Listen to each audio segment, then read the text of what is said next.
My name is Clara Towson, and I'm a friend of the show. Boom.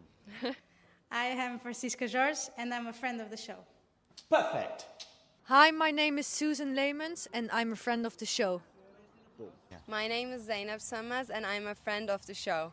Boom. Hey guys, my name is Sasha Vickery, and I'm a friend of the show. Boom. Hi, my name is Lloyd Harris, and I'm a friend of the show. Perfect. Hi, my name is Jan Faria, and I'm a friend of the show. Boom. Yes. Take one. Well done. Hi, my name is Jasmine Paulini, and I'm a friend of the show. Wow, Jasmine, you got it in one time. Ready? Play.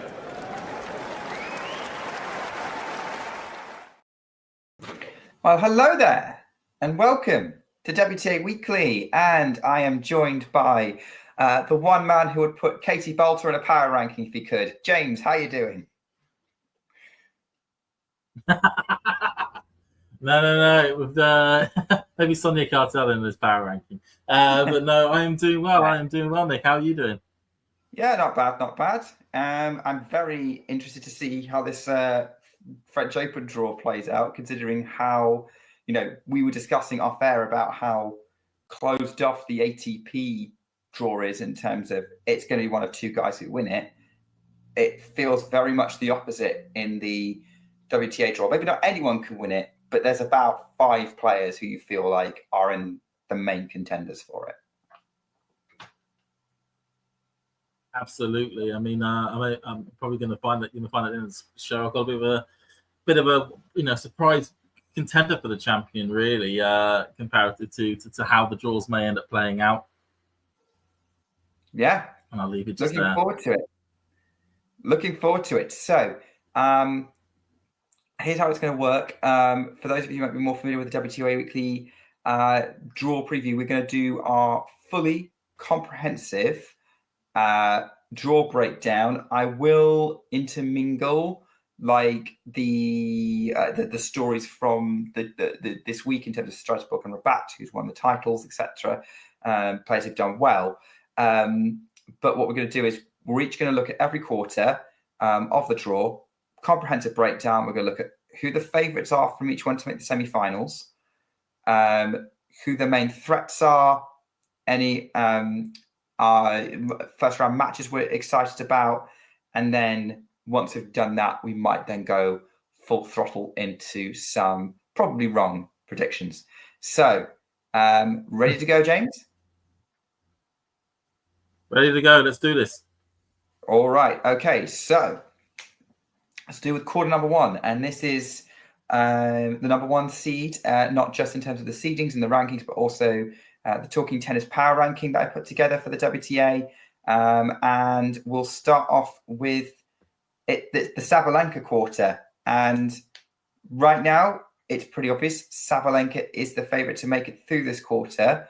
But looking at it, James, to me, I think that there's a few threats that may be flying under the radar here. I don't know what you think. Certainly so. I mean, are we looking as far ahead as the 4th round or all the way to the quarterfinals? Just quickly, Nick. Up to the quarterfinals, yeah. Up to the quarterfinals. Okay, so I think the potential, 4th round opponent, which could be very tricky, is somebody who has a very strong head-to-head record against her, which is Anisimova. Potential 4th round matchup if they get to that stage. Yeah, and I believe Anisimova has beaten Sabalenka at Roland Garros a few years ago, if I'm not mistaken. And has recently got a lot of wins against Sabalenka. So that certainly strikes out as a potential banana skins at the start of the second week. I don't know what you think.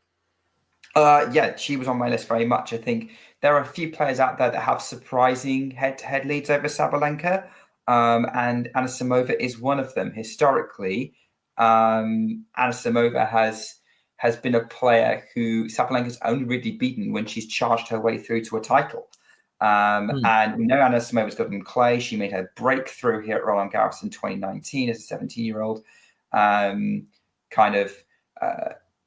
a 17-year-old beating Simona Halep in that shock result. And yeah, I would agree with you, James. Like that's the one thing. I think the one thing I would say is I could list to you a bunch of names in this draw who were all big hitters who could trouble Sabalenka, like not just Anna Samova, but also Peyton Stearns, Diana Schneider, Ludmila Samsonova, Danielle Collins, even Clara Towson, who our producers mentioned is someone who, like has beaten her this year and has caused real problems for Arena. So the fact that they're all in this section is a problem, but they're not all in form. The only player who you could say is in some form who could trouble Arena, who is the most recent person to beat her, surprisingly, is Zhang Qinwen, who is the other person in the power rank.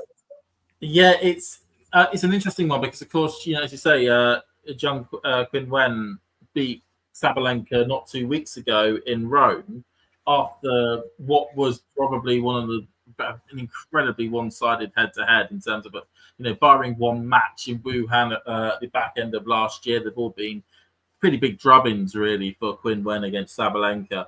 But, the big question, of course, is how much is that win, given what we knew about Sabalenka's state in Rome, coming off the back of the final in Stuttgart, winning Madrid, and basically running on the last dregs of petrol in her own motor, really. How much is that win going to symbolise a potential shift in the dynamic of the Zheng Sabalenka rivalry, or was it just a one-off because you had a tied Sabalenka and that we're just going to get to a quarterfinal and it's going to be 3-2 and we're going to be looking back at this going, well, it was just a one-off then? Yeah. Yeah, I would agree with that. So, and I think clay is that surface where Zheng was going to get that win because her forehand is so heavy, her game comes alive on it, and that closes the gap. Sabalenka is more vulnerable on a slower clay surface. I'm going to keep banging this drum. She loses to players she normally lose to on this surface. So it may well be we're overlooking some people in here, but Zheng is definitely, I would say, her biggest threat. Anna Samova second kind of threat to coming through this section, as you say, fourth round. I guess those are kind of the two leading names. Maybe Towson in there as a third. I'd probably also throw Peyton Stearns in there. What do you think, James? Yeah, Peyton Stearns, of course, semi-finalist in Rome. She is going to be a serious threat, and actually, you could probably expect that fourth round match potential, or even third round match between potential Stearns and Zheng as being quite a tight one, really. You could see a lot of ebbs and flows in that match, and it could be certainly a 50-50 of who could get that into that fourth round and aim for that quarterfinal slot. So of a name that could end up affecting Sabalenka, that feels like, they do feel like the ones that would be the main ones, main ones there, really, in that quarter. You can see on the screen for the live version of this podcast, 5-2 head-to-head Anna Samova, and I do think clay could be interesting. I guess we're talking about these scenarios of like who the kind of main threats to Sabalenka are, and on paper that seems to be the case. But how confident are you, James, that these names like Anna Samova is going to put herself in a position to even play Sabalenka before we even get to how a match could go? We're seeing a lot of potentials, but is the likelihood actually that Arina Sabalenka is probably making the semi-finals here? You got a very good point about Anna Samova. Okay, you look at her matches.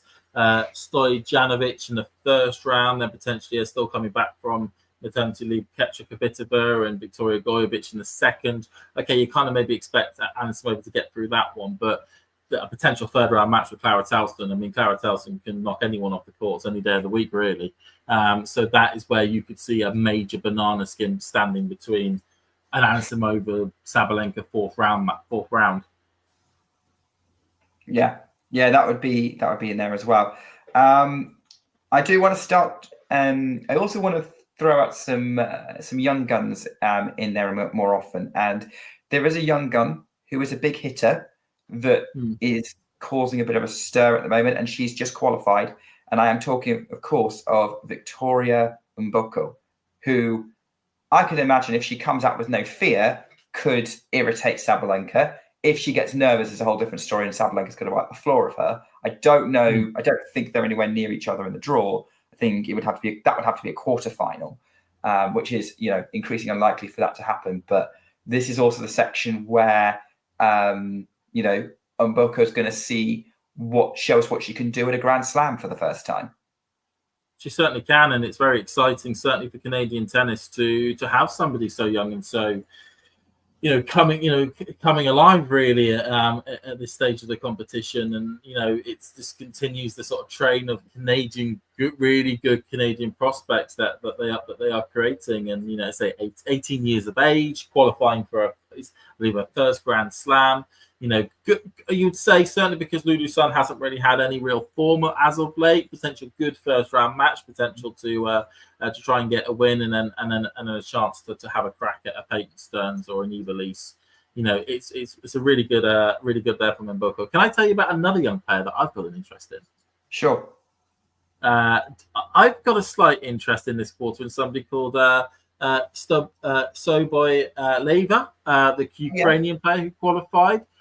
She played. I watched her final qualifying match against Francesca Jones in the qualifying, and I was really impressed by the ball striking of this player. Her backhand was incredibly solid. She was able to really redirect on the forehand for winners, and barring a few lapses in concentration, which you kind of expect from a young player, she really put a good account of herself. And coming from qualifying, she wasn't even one of the seeded players. She had to beat 2 seeds along the way. I'm really looking forward to seeing her match up against Dana Schneider to see, is this going to be a young Ukrainian player who's going to be coming through this year? Yeah. You know what? I am very happy that you and I have actually both put a very niche WTA match as one of our highlights of the first round, because I've been following Sabalenka's progress. I didn't watch the match with Fran, but I know, and I mean Fran Jones, not Fran Sorundolo. But I know that she's pretty impressive considering, she's outside the top 200 at the moment. And I'm interested to see how she does against Diana Schneider, who is blowing quite hot and cold this tournament. So, marked that as a match to watch. Same with Mboko versus Sun. That's going to be a big hitting match. Let's face it, if this was at Wimbledon, that match would have big red circles around it because it's big power hitting on grass. I still think on clay it's going to be a lot of fun. I think we've picked up a couple of others. Any other first round matches that you've got your eye on, James? From the section? I like Irango versus Iala. That potentially could be a good one.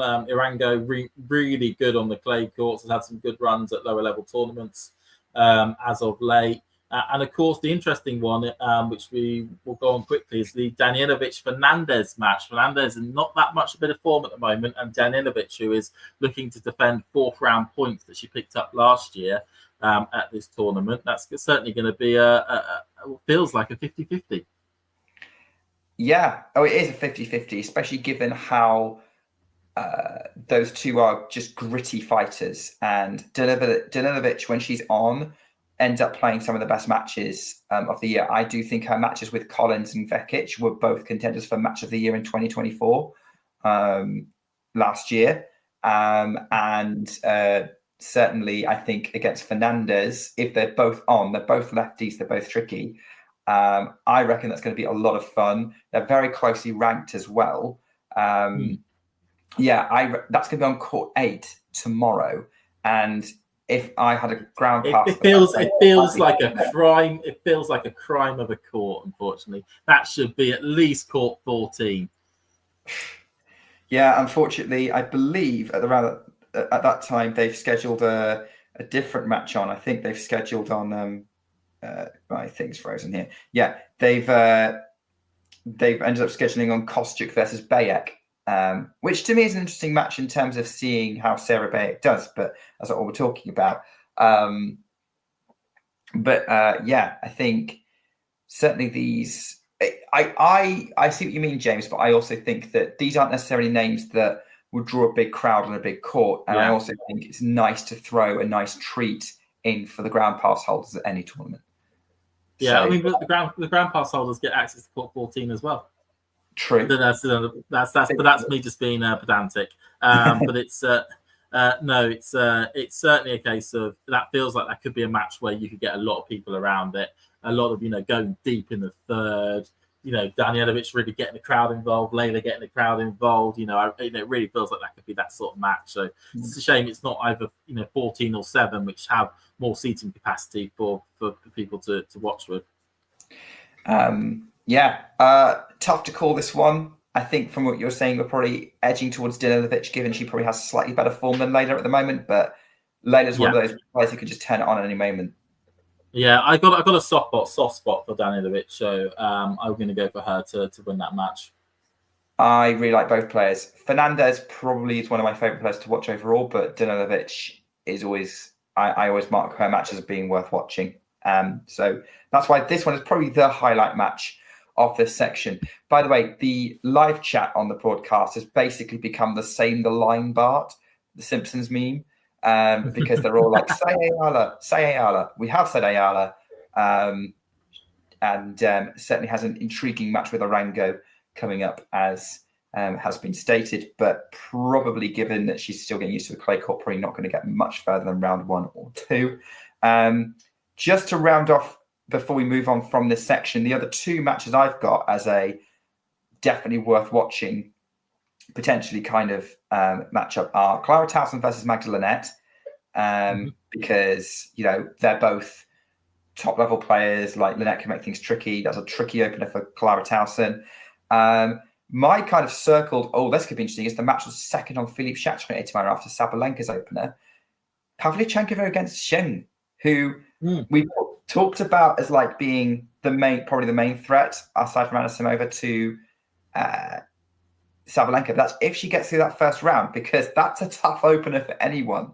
Because Pavlyuchenkova always plays really, really well at Roland Garros, and for me, that and also there's also potential that the roof's going to be on, and Pavlyuchenkova is an absolute beast in the when it's indoors. So that certainly could be one to watch. I mean, I remember her run to the title in Linz one year, or at least like a deep run in Linz, and she's very good when the conditions are very still, and one of the biggest hitters on the tour. So it could be 50-50. It's a good job you actually, just on a side note, because you mentioned about Philippe Chatrier, and it's a bit of a trend which I'm hoping doesn't continue, but it kind of feels a bit like we're going to have getting the women out the way first of all on the main court before the men's matches take precedent, because both women's sessions have been scheduled first and second, with the men's second, the third and fourth, which is a tad alarming, maybe just to note. Is this a surprise for a tournament that never seems to that very rarely schedules a women's match at the night session? It isn't a surprise. I mean, I'd be very surprised, and unless we have a situation where, we'll see further down the draw if we do get Swiatek versus, that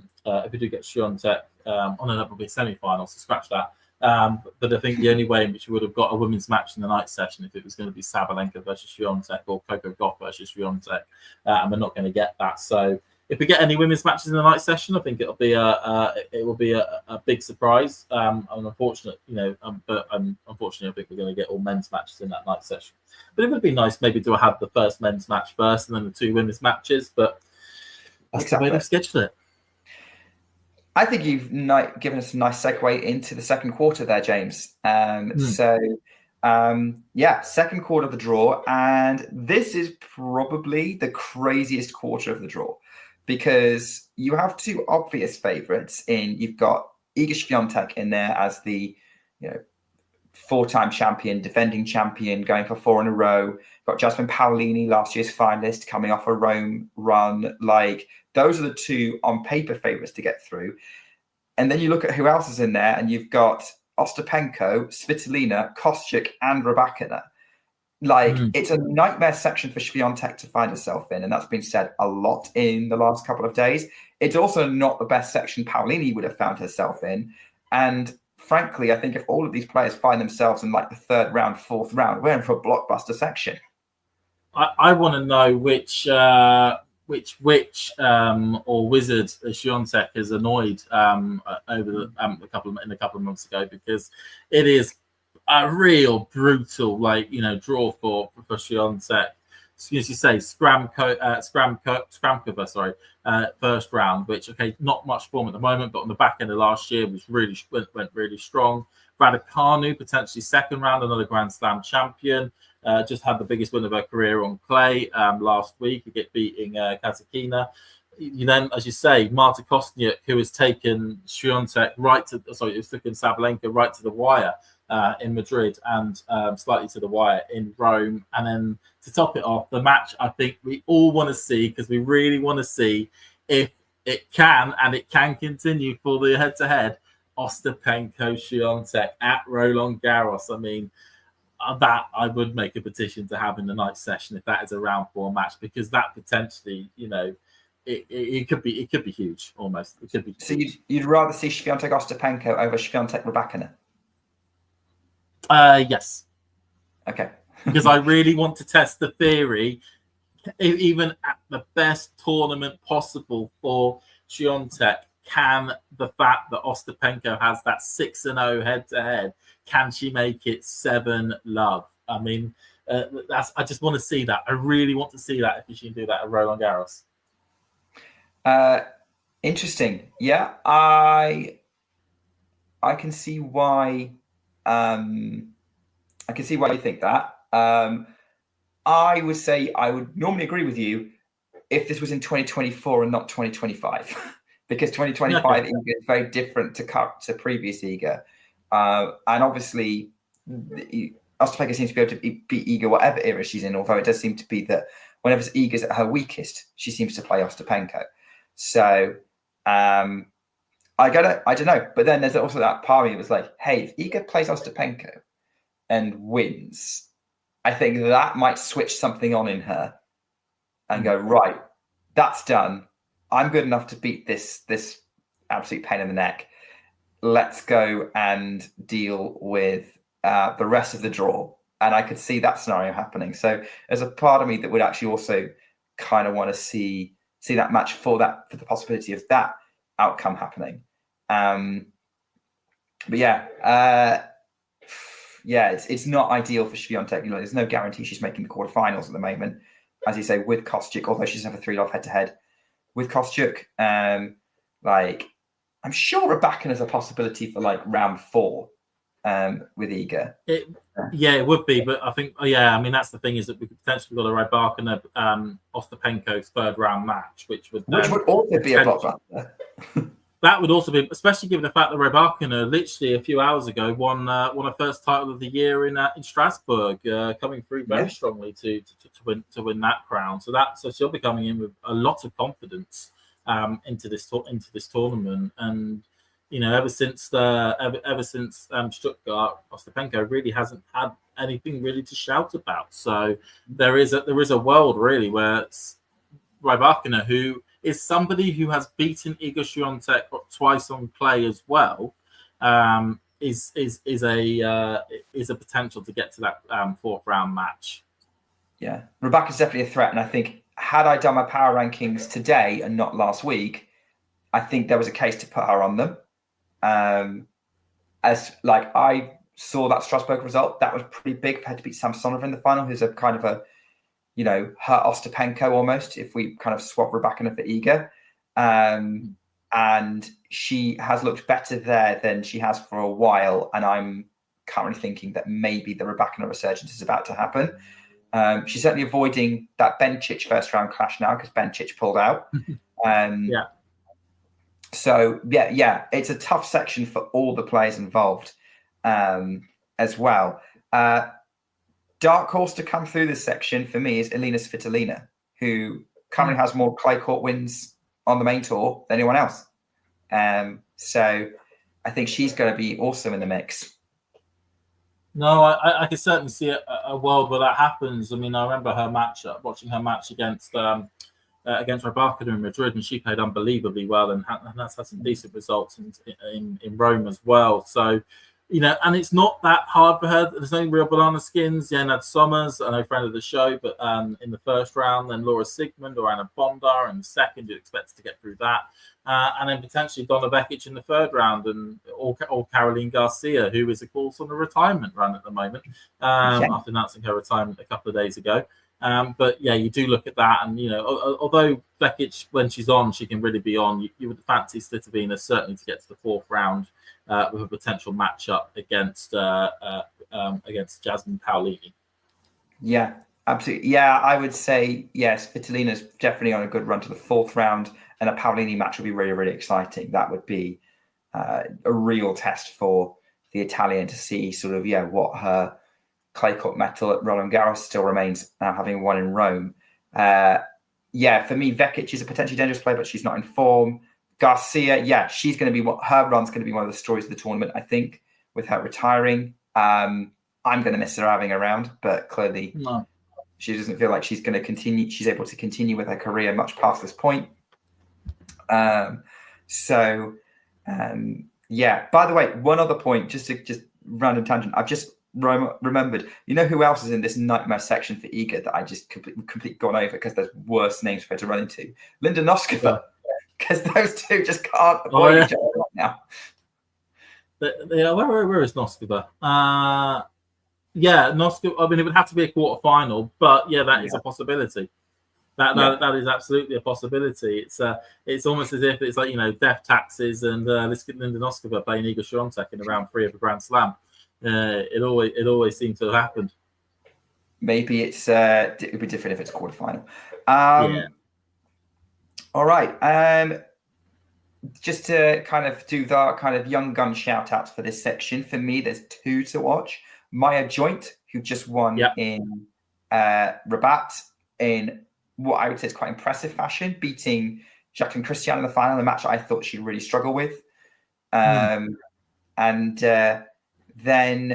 also Iva Jovic, who got the USTA wildcard into the French Open, kind of winning that competition. And to do that at 17 is quite impressive. So for me, those 2 players are kind of the ones to watch in terms of potential breakthroughs. And both still teenagers. Joint is 19 and Jovic, as I said, is 17. Yeah, I think Maya Joint is the second highest ranked teenager after Mira Andreeva in the top in the top 100. I mean, really impressive going to Rabat and winning the title there. Funny enough, she although Tomljanovic I think retired halfway through their semi-final between her and Maya Joint. It's interesting that could be a repeat. I think it's 50-50 if Maya Joint will play Tomljanovic, given that she retired in that match.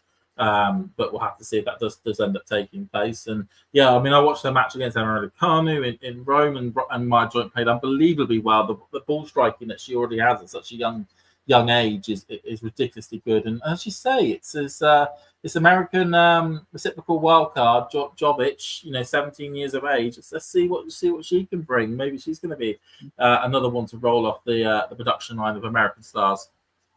Yeah. Lots of excitement there. All right, let's do our round 1 picks. Like, which matches have you got your eye on, James, in this section in terms of first rounds? Well, you probably knowing me, I will of course watch the 2 Brits to see how they're doing in their matches. So Raducanu versus Wang, and then also Daniel Collins versus Jodie Burrage. I suspect that match will be quite short though. In section 1, James. It's in quarter 1. Was that a quarter? Yeah. So it's but other than that, I forgot. I've gone to the wrong quarters. Apologies on that one. Raducanu versus Wong is probably the most interesting looking match of this quarter in the first round, regardless of whether you're a Brit or not. Yeah, I mean, Wang, who's in the top 50, Raducanu, who is really having a good first half of the season. It feels like at the moment, as I said, picking up a highest ranking win on clay last week, and of course getting to the 4th round at the Rome WTA 1000 event. So that should be a good match. Barring that, potentially also Ostapenko versus Polina Kudermetova. Okay, Kudermetova really made a bit of a name for herself on the hard courts. Hasn't really done much on the clay court so far, but really proving to be an interesting prospect to sort of watch this year. But probably strikes the ball the cleanest I think I've ever seen anyone strike the ball. Yeah, really clean ball striker. I've got that match down as well. Again, trying to see if Polina Kondramatova can continue with this kind of momentum that she's got in her career so far. She's 21, so she's kind of in that sort of breakthrough category of like a young player. And definitely has the kind of game that could trouble Ostapenko if Ostapenko's not herself, especially since Ostapenko's record at Roland Garros hasn't been amazing since she won it in 2017. Although I would still say that she gets some momentum going, like she can go deep again. This is the Ostapenko we were just talking about, potentially playing Iga in round 4. Swiatek Shramkova, obviously we're going to see what kind of Swiatek shows up for that match. Again, this is a repeat of the first round from the Australian Open, or second round. They played there as well, as the producer reminded us. We talk about Vekic against Blinkova. That could be Vekic on upset alert there. Noskova, Potapova. That's going to be interesting. This is going head to head. Kostyuk against Bayek. Again, another young gun, 19 now, trying to make an impact. And Kostyuk is a big test for her. And then, will Garcia versus Pera be her last match at Roland Garros? I suspect not, but it's a possibility. Yeah. So also, preview a lot on all those picks there. Yeah. This is the one where I've got I had a lot of matches in this section. Also got a lot of matches in the fourth quarter. Is there anything more on this quarter you want to mention before we move on to quarter 3, James? No, let's get to the second half of this draw. Into the second half. And in contrast to the absolutely stacked second quarter, in this quarter, there's someone that you would bet your house on making the semi-finals from it. Oh, yeah. I mean, not only the semi-finals, I've got a certain person making all the way to the final as well. Oh, we're already doing predictions, are we? So that person is Mira Andreeva. It is Mira Andreeva. Okay. We might go into why you've gone for Mira making the final in a minute, but like towards the end of the show. I'm just looking at this and like her main threats are probably like there's no one else really in form there, or anyone I would feel like super confident in taking apart Mira. Like the main threats would be Pegula, Mertens, or Mukova, and none of them are like I have super confident. Mukova's obviously would just be coming back from injury if she plays this tournament. Pegula is losing every other match she plays on clay at the moment. Mertens has a clear ceiling as she's demonstrated. So, I guess the winner of our blockbuster first round of this quarter, which is like the one redeeming feature of this quarter, is it has the first round of the whole tournament in it. Could turn out to be a big threat. But I'm looking at these and I'm like, Mira, if Mira just plays a good level, should make it. Yeah, it's she's playing well at the moment. Okay, hasn't gone deep, but any of the WTA 1000 events that were the build up to this, but still but was relatively respectful in those two tournaments. And as you say, it just looks like a pretty straightforward run through certainly to the semi-finals for her. I don't see any threats. Anyone who could, as you say, anyone who could potentially be a threat is either coming back from injury or in absolutely no form whatsoever, or lacks the firepower to cause any problems. And it would be a big surprise if anyone barring Mira Andreeva makes the semi-final out of this quarter. It would be. I'm going to be honest. I've actually got Jessica Pegula on upset alert in the first round. I think Anka Todoni as a sort of a young, another young up and comer, and she's the young up and comer in this section. I've got my eye on because I'm not counting Andreeva already here. That's a big call. That's a big call. Yeah, I'm not going to say she's definitely going to lose, but I definitely think she's at high risk of losing that match. Yeah, I mean, I tell you, some player, a player I'm interested to see how well she does, because she was somebody who was a couple of years ago very good on the clay surface, but hasn't really had the results at the moment. Is on Strasbourg, and seeing how she plays against Magdalena Freck Somebody Freck actually who has had a couple of good runs as of late. So it'd be interesting to see if Jabeur can take a slight advantage of a lower ranking seed with the potential, which could be quite funny, of setting up a repeat of the 2023 Wimbledon final with her and Marketa Vondrousova, a name who we've not heard for a while. Potentially as a second round contest there. So that's certainly one match that stands out to me as an interesting one.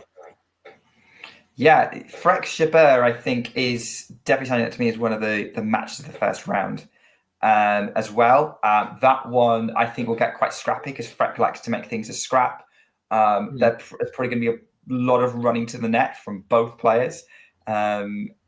I quite fancy Jabeur's chances of coming through that one. I think she quite likes that kind of match.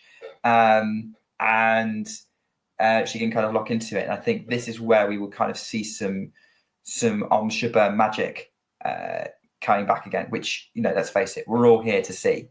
And she's got a good record against Freck as well, by the look of it, to love head to head. Let's face it. Yeah. Go on. I know what you're going to say next. I was going to change the subject. So if you want to finish your point on Freck Jabeur, go for it. No, I was going to change the subject as well. Okay. My segue was going to be towards, let's face it, the obvious, as I said, alluded to earlier, tie of the whole first round, which is the redeeming feature of this quarter. It's Naomi Osaka against Paula Badosa. Holy moly. That is going to be a contest. Badosa, who is naturally usually quite good on the surface, but has been so fraught with injuries. I mean, to have to pull out of both Madrid and Rome as well, the way she had to on the eve of the tournament for both, it will be a real kicker for her. But then to play Naomi Osaka, who of course did a fantastic run, getting a few good wins in Rome a couple of weeks ago, and I think we all remember the match last year where she was serving for the match against Iga Swiatek to potentially almost change the course of history in that tournament, which would have been a real fun one. But yeah, it's, will Osaka, who's discovering at least some semblance of a clay court tennis player, will she be able to get through Badosa and make a decent run in a section potentially, maybe all the way to the fourth round? Yeah, potentially. It's an interesting prospect if that happens. I guess the only thing if that happens for either of them, like Osaka's definitely playing better on clay, and she's got some good wins under her belt. That last 16 in Rome, narrow loss to Peyton Stearns, coming off that 125K title. I'd say she's actually the favourite going into that match, not just because of that, but also because Paula Badosa is probably still injured. Like, I think that takes a little bit of the wind out of the hype that when we see this match, we are assuming that both players are fully fit. I think it's highly likely that that won't be the case and that Badosa is probably going to be a little bit of a physical disadvantage in that match. But that doesn't mean that we shouldn't be hyped for the possibility of her being up and ready for a fight. But yeah, I'd agree with you. I think Osaka making it quite deep, if she gets to that first round, is pretty likely. And would she be a fourth round or quarterfinal opponent for Mira? I think she might end up being fourth round. I think she might end up being Mira's biggest threat. Potentially, yeah. I agree with you on that one. I think that's the one where if there was any banana skin between Mira getting to the semis, and between there and the semis, it would be at Osaka in the fourth round. Absolutely. But yeah, I think there's not a lot more to say on this quarter, is there? No. So I guess it's kind of, we'll polish the crap, we'll polish the semi-final plaudits ready for Mira Andreeva to come through that one. All right. The final quarter, the Coco Gauff quarter. And I would love to hear your perspective on this, James, but I'm looking at these names in this quarter, and I could see one name that has a potential of challenging Coco. But other than that, it's very similar to our assessment of one person being the very heavy favourite to come through. It's just that maybe there's one or two names in there that are looking slightly stronger compared to the potential banana skins for Andreeva. I don't know if you would agree with that assessment for Goff's quarter. Goff's quarter, yeah. Because for me, I struggle to see, or at least, I struggle to see anything other than a Keys Goff quarter final. I know Keys had a bit of a shock early exit of Rome, which wasn't the best for Keys, but again, barring Stearns, who just seemed to want to beat everybody that week. Yeah, so and given the fact that Stearns then went on to the semis, you kind of give a bit of credit there, but you can't bet against our most recent Grand Slam champion, and of course the one person in this draw who could do the calendar slam. If this tournament and two others actually go her way. I know it's a long way of looking at it. But no, I'm not saying, well, you never know. Keys may do the calendar slam. That's probably right, but we'll just have that fun anyway. But no, it's, I mean, potential names, Kennan's been all right on the clay. That could be a potential third round match with Keys. Beatrice Haddad-Meyer's got a couple of wins in Strasbourg. You never know. She could be a little bit of a fly in the ointment. Navarra hasn't really done much. Kuchikova's still coming back from injury. Maybe Alexandrova, because when Alexandrova is hot, she can really storm to it. I'll be very surprised if Kalinskaya even enters the court against Boskova. I must be honest. But yeah, it is looking like it should probably be a Keys Goff quarterfinal.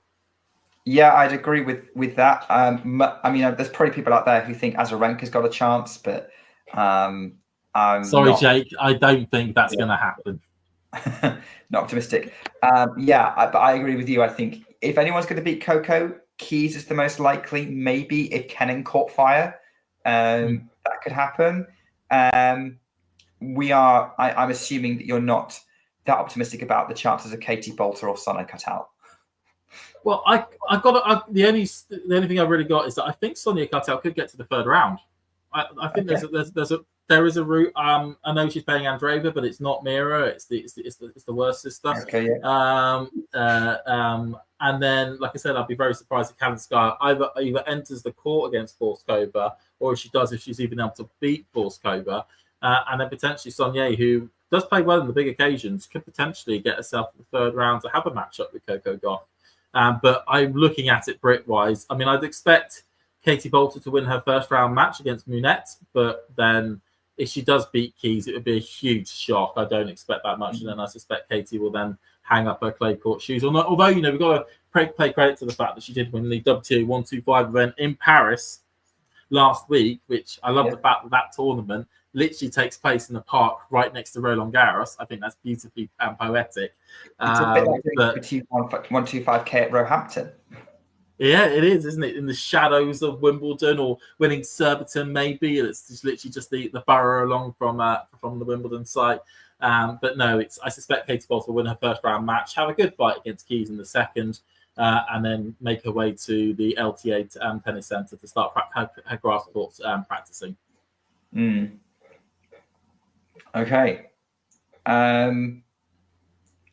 That's some optimism there anyway. I was very pleasantly surprised to see Katie Bolter winning that WTA 125K in Paris, because her clay court prowess up to that point hadn't been that impressive, but credit to her, she got it. But moving away from the Brits, I'm going to do my young gun shout out for this section. Teresa Valentova, who is 18, was last year's Roland Garros junior champion and got through the hard way in qualifying. I'm seeing potential clay court legend in the making. That's probably a massive overhype there. Massively overhyped. But I think that is a name to watch and see how she progresses through the draw. I'm curious to see how she does against the big guns in the top 100, and potentially getting the ultimate test, Coco Gauff in round 2, if you can get through Chloe Paquet in round 1. Yeah, it's I mean, Valentova, another one, of course, of the Czech production line of absolutely brilliant talent that goes through. But interestingly, as you are pointing out, could this be somebody who is very good on the clay? Because it feels like at the moment with a lot of the Czech players, the new ones that have been popping out, is that they've been very good on the hard courts, but they haven't really shown too much on the clay courts, which for a country in Czech Republic which has a lot of clay courts is a little bit of a surprise. So you never know, Valentova may be able to eke out her sort of a bit of a competitive advantage on the clay, and to really sort of try and shine amongst the hundreds of other Czech players that are constantly getting into Grand Slam main draws. Yeah.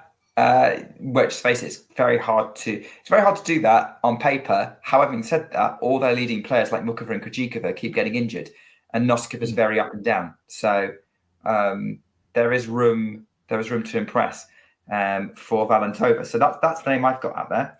Another thing this quarter has over the previous quarter is there's a lot more interesting first round matches. In fact, I'd say this is the quarter that's probably got is probably the most blessed in terms of interesting first round matches, at least from my perspective, including one or two upset alerts.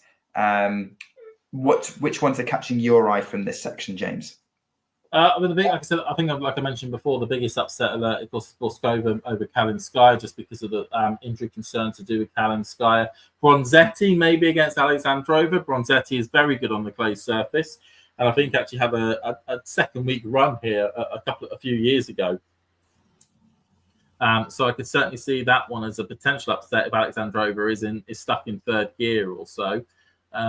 Maybe Kudermetova Tomova, that could be a bit of a dinger there. Of course, Tatiana Maria against Barbora Krejcikova, seeing how Barbora is still recovering from injury.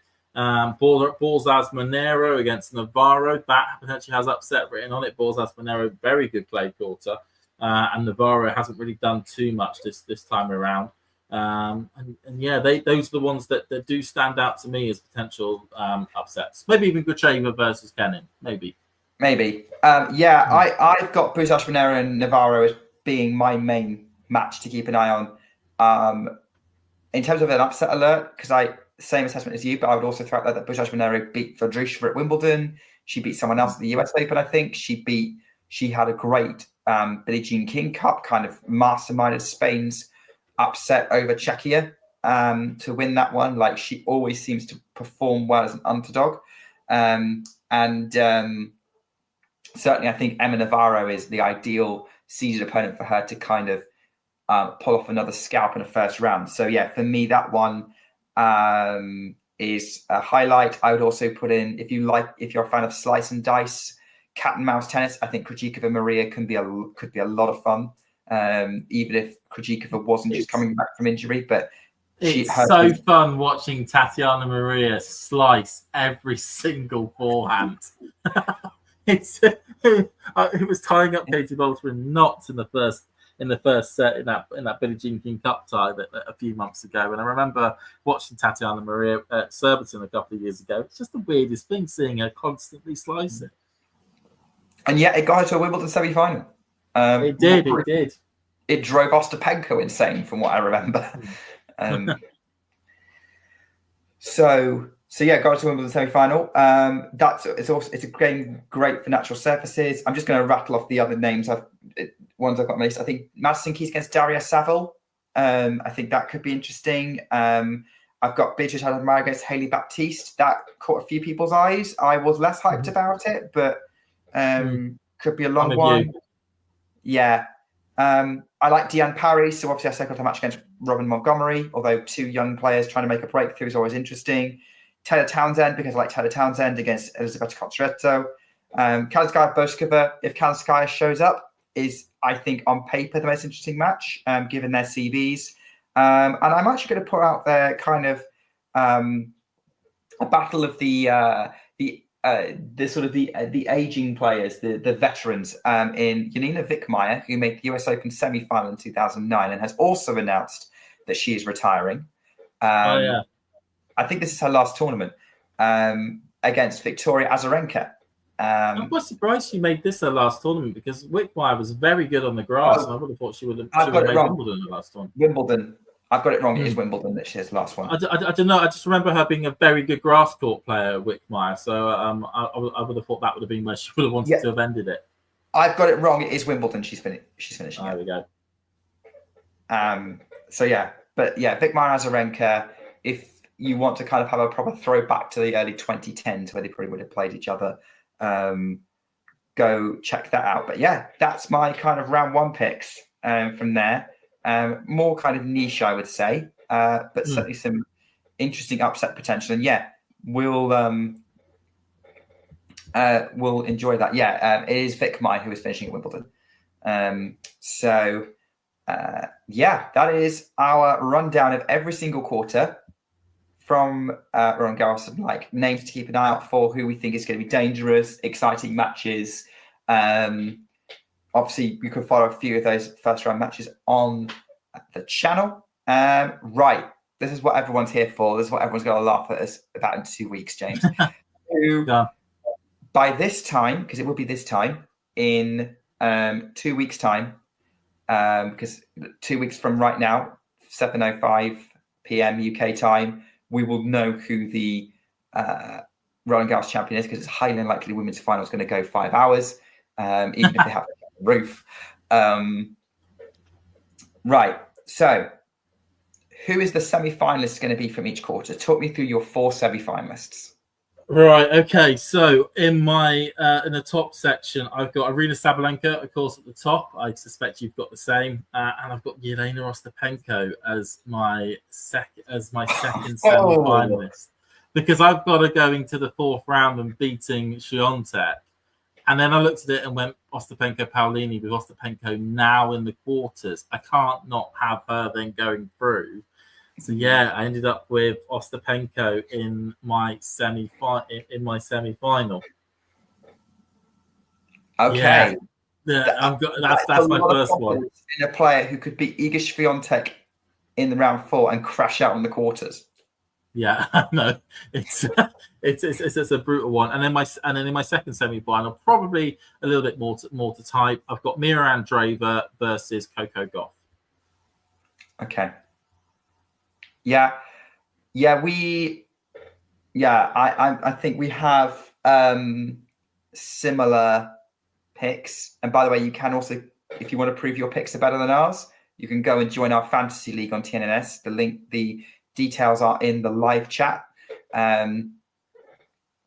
So the difficulty here is quarter number 2, because I'm the same as you. Sabalenka, despite the possible banana skins, I have to go with the odds that she probably won't play them, or she's playing better than them at the moment. That Anisimova match potential, or a Zheng Qinwen on a good day aside, she should make it. Mira Andreeva, I'd be shocked if she didn't. Coco Gauff, even if she played Madison Keys, should make it. So it's quarter 2. And, you know, who do we go for? Swiatek, Paolini, Ostapenko's a valid pick. Svitolina's a valid pick. Kostyuk's a valid pick. Rybakina's a valid pick. It's literally, and like I change every 5 minutes which one I'm going to go with. I think because it's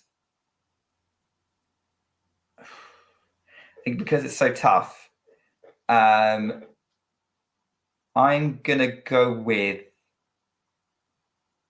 you know what, I'm going to roll the dice on this one. I'm going to go for a crazy one as well, but I'm not going for Ostapenko. I'm going to go with Elina Svitolina. Oh, okay. Yeah, it does feel like that would be that's the quarter where all sorts is going to take place. Absolutely, all sorts is going to take place, and yeah, it just feels like that. You know, I've gone Ostapenko, you've gone Svitolina. I can see it. I certainly see an argument for Svitolina. When I was going into this show, I was going to put Paolini there, and then went, hang on. I think Svitolina's onto something. I think Svitolina might do something here. So, all right. So, I might change my mind tomorrow, but this has already gone out on the internet, so I can't change it. It'll be clipped. Right. So, I think I can guess who your final is then, based on what you've said already on the show. Go on then, guess it. I think that you've put Sabalenka versus Andreeva in the final. You got one of the two correct. I've actually got, because I'm going off form and head-to-heads and what's happened recently, I've gone Ostapenko versus Mira Andreeva in the final. Ostapenko back in the French Open final. Back in the French Open. It's going to go wrong. I'm probably going to get this completely wrong. But I think at that stage, Ostapenko also knows how to really rattle Sabalenka. And Sabalenka hasn't gone past the semi-finals of the French Open in her career yet. It feels like it's set up potentially for Ostapenko to win that match. And I feel as though Andreeva will overturn the result from Rome, where Coco Gauff beat her there to get to the final. To get to that final. Okay. Do you want to have a crack at guessing my picks? Sabalenka versus Coco Gauff. Spot on. I think we're getting a 1v2 Grand Slam. We're probably most likely getting a 1v2 Grand Slam final. Although that is based on likelihood. I do think there's a possibility that Sabalenka isn't there. I'm pretty confident Coco Gauff's going to make it.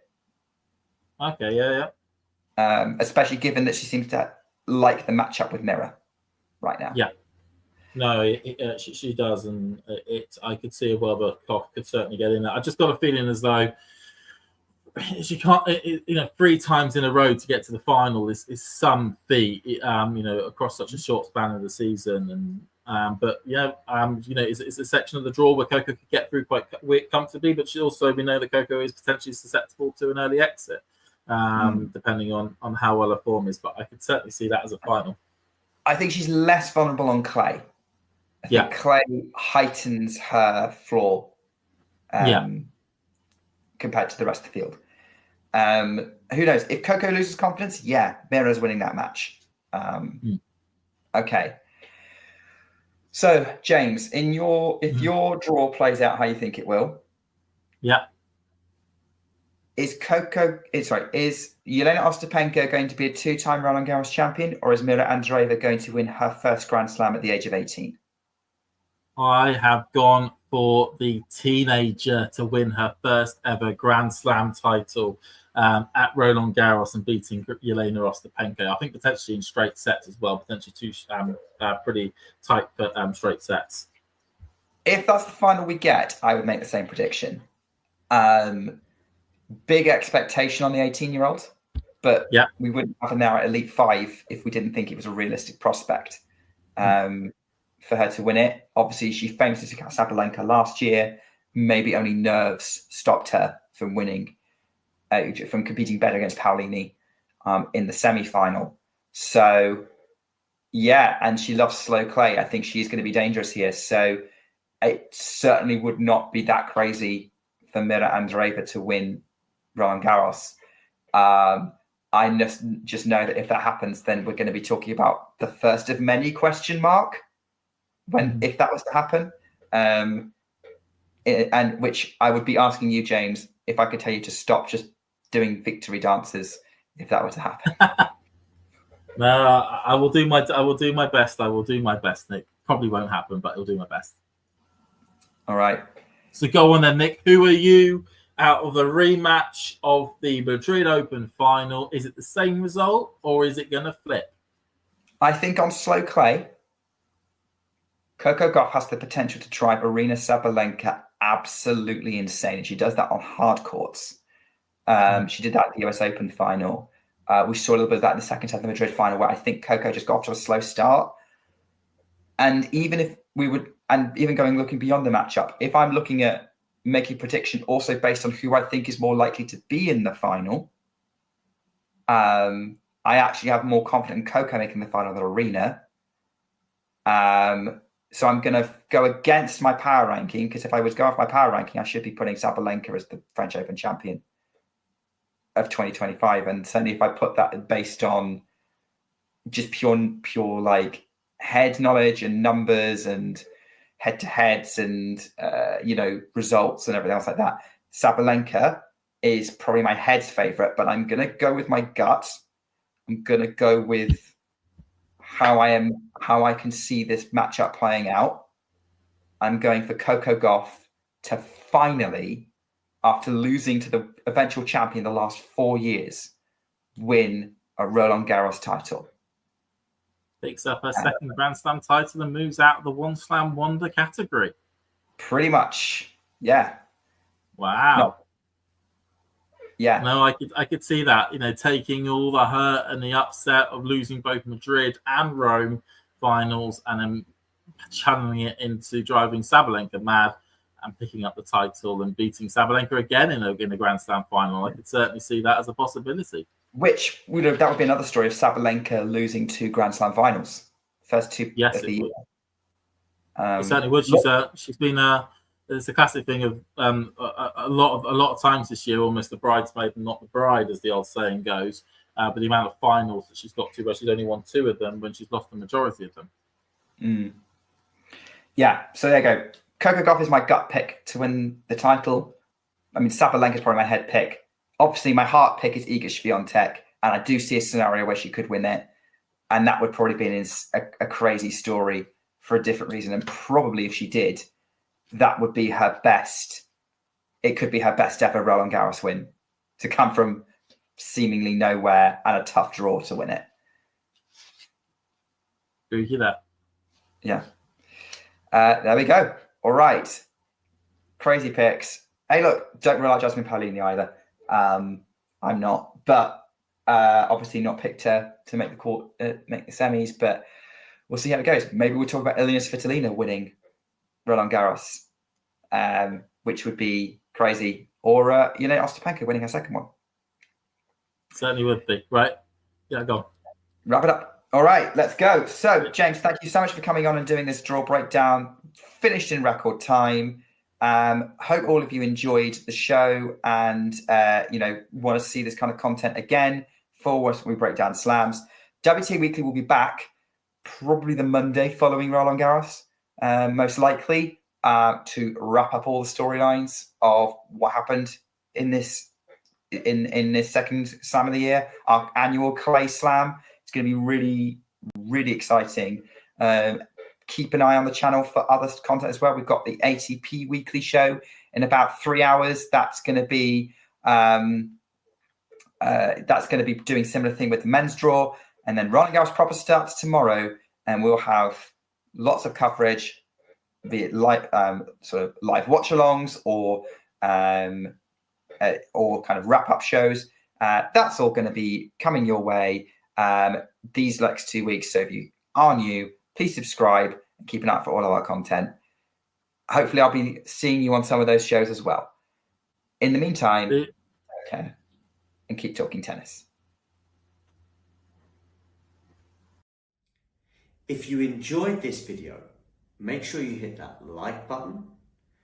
Don't forget to subscribe and click that notification bell so you don't miss out on all things tennis.